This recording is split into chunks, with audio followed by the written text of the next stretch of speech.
Hi, everyone, and welcome back to Brian's Horror Corner, or welcome if you're new. Make sure you subscribe to my channel if you haven't already. So, the movie we're going to take a look at today from 1981 is one that I do have on physical media. I have it on in my standard DVD collection. It's a movie that I didn't know anything about. I didn't even know it existed until I, started this series. And that movie is, from 1981, of course, Fear No Evil. Which you can see, Fear No Evil. There's the front, the back. So yeah, let's just go ahead and get into Fear No Evil from 1981. So Fear No Evil is a 1981 American horror film directed by Frank LaLoggia and starring Stephen Arngrim, Elizabeth Hoffman, and Kathleen Rowe McAllen. Its plot involves a 17-year-old student in 1980 realizing that he is the Antichrist, and his subsequent battle with two female incarnate archangels. Fear No Evil was the directorial debut for LaLoggia, who personally raised $150,000 of the film's budget. So basically the movie opens, a Roman Catholic priest, Father Damon, murders a man outside a castle-like estate on an island in upstate New York. The man he kills claims to be Lucifer himself and promises to return. Decades later, in 1963, Andrew Williams is born. After his mother is paralyzed under mysterious circumstances, Andrew's father realizes something is peculiar about his son, eventually coming to the realization that Andrew is the son of Lucifer. In 1980, as a senior in high school, Andrew is academically brilliant, but withdrawn and socially awkward. Consequently, he is often bullied by his peers. Andrew feels drawn to an estate where Father Damon committed the murder, which is due for demolition for an impending golf course. At school one day, one of Andrew's tormentors, Tony, attempts to harass him in the gym shower. Overcome by strange powers, Tony kisses him in front of their peers. The event leaves Tony hysterical and he leaves, terrified of Andrew. Later, Andrew is notified that he has received scholarships to several Ivy League colleges, including Yale and Harvard, but is indifferent to the news. Meanwhile, a local elderly woman, Margaret, visits Father Daly at his parish and discusses Damon, who she knew personally. Father Daly insists Damon wrongfully murdered the man, though Margaret believes he was in fact Lucifer and Father Damon a manifestation of Archangel Raphael. So yeah, that's kind of the setup, the premise, the beginning of Fear No Evil from 1981. If that sounded a bit convoluted and kind of all over the place, that's kind of describes this movie.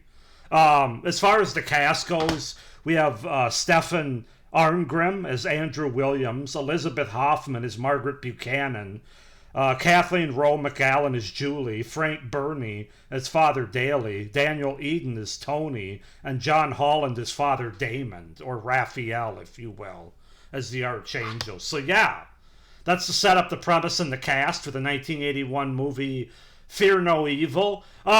This is a mixed review. This movie has good things about it, but it's also got one big flaw, and I've already touched on what that is. Basically, the story and the structure of it. But that's not to say that it's a terrible movie as far as these Antichrist religious kind of horror movies go. I know a lot of people are sick of them. They've been done to death. But you have to remember, at this time, we were kind of in the middle of the Omen trilogy. In fact, 1981, Omen 3, The Final Conflict,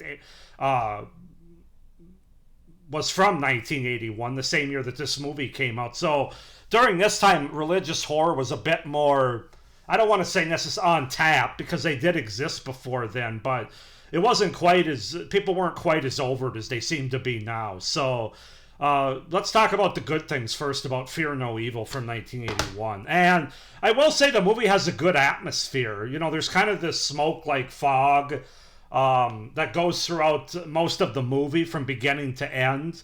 And also, it almost makes it feel like a dreamlike, surreal sort of aesthetic that's going on in the movie. And because of that, I was engaged, and I thought it was pretty visually creepy. As far as that atmosphere goes, I thought visually they did a good job with adding that and shooting that. So this movie does have good atmosphere. I can honestly say that's definitely one of the better things about the movie that I really liked and that stood out to me. I also really liked the setting, particularly when things are taking place at this castle-like estate where the movie opens and the movie ends, and then there's a few other scenes in between that take place here on this island in upstate New York. I thought there were great shots. There are great visuals with the structure and the landscape of this building, the structure. And this is where most of the action or the horror takes place in the movie, is on this island at this setting that takes place. So that was something that really I really enjoyed, not just because it was the most action in the movie and the most horror, but I just thought visually it looked very good, especially when they've got like the lightning going on and all the Antichrist sort of supernatural stuff going on in the sky and in the background. I thought there were some good shots and some good visuals there that I really liked. I thought a lot of the effects were pretty good for a lower budget horror movie like this was. It was about $1.5 million was the budget for this movie. But during this time, that was pretty low. I especially like the devil/zombie makeup effects and the gore effects that we get, as well as some of the lightning and supernatural elements, as I said, that were going on in the background. I thought, given the low budget nature of this movie, I thought those things were well done from a special effects standpoint. The third act of the movie is definitely the best part of the movie. That's really where things are at and where things really pick up and excel. You know, you got kills, you got effects, you got the final showdown between the archangels and this character of Andrew, who's basically the devil. And I think it all works pretty well. Not perfectly, because as I said, like the rest of the movie, the story is a little bit, it's kind of a jumbled mess, which we'll get into here more. But I thought the third act, that's really what you stay tuned for. That's really what you watch the movie for. You kind of have to sit through I'm not going to say nothing happens during the first two acts, but the third act is really where all the excitement is. At least it was for me.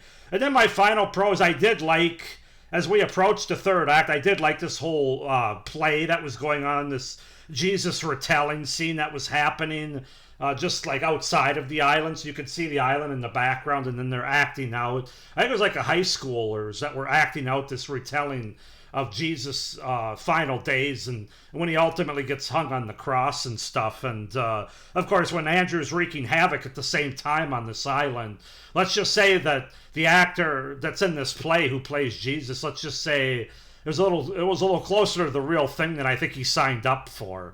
You end up getting real stigmata that happens here, where blood starts coming out of his arms, and other people in the crowd as well, they got blood running down their head. I thought that was a really effective scene, and that's something a little different that I haven't seen in a lot of these devil incarnate or religious horror movies. And so I did really enjoy that. It's probably one of my favorite scenes of the movie, and then of course goes right into the third act, which I did enjoy for the most part.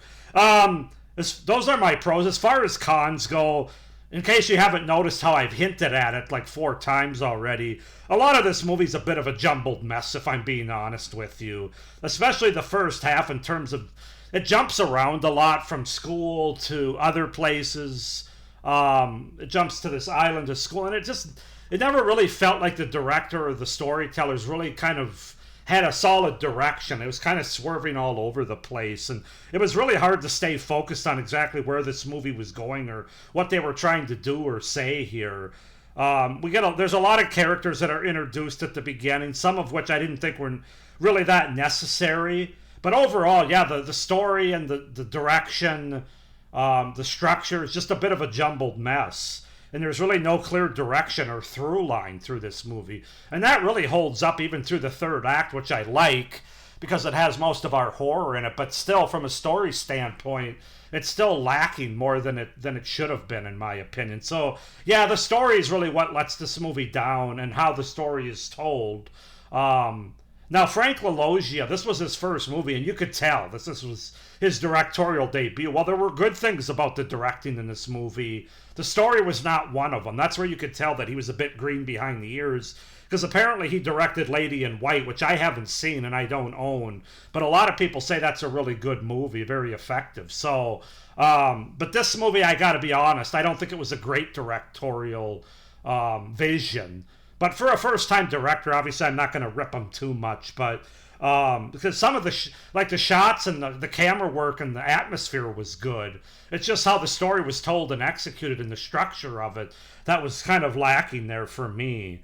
Some of the acting isn't great either. You know, I thought Stefan Arngrim and Elizabeth Hoffman, who plays Margaret and Andrew, I thought they were both pretty good. But other than that, the rest of the cast, especially the young performers, were pretty bad, to be honest with you. I mean, Kathleen Rowe McAllen, who is the sort of our third main character, if you want to say, who played Julie, I wasn't really buying what she was selling in this movie. So yeah, it was rough. The movie is a bit of a slow burn where you have to stick with it. You're probably not going to want to at certain points throughout the first and second act, but I would recommend that you stick with it if you check this movie out, because the third act really does pick up. Let's see.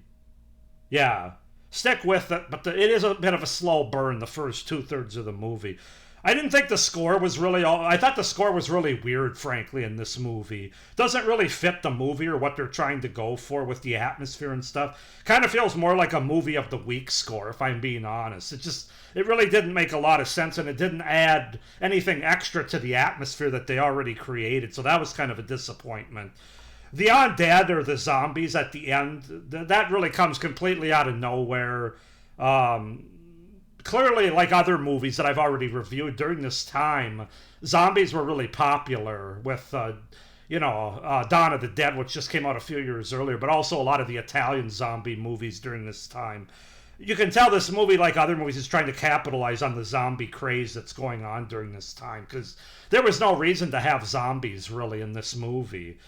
Some of the effects, I mentioned most of the effects are good, but some of the effects, especially at the end, where Andrew is ultimately taken out and we get our big climax, our confrontation between the Archangels and Andrew.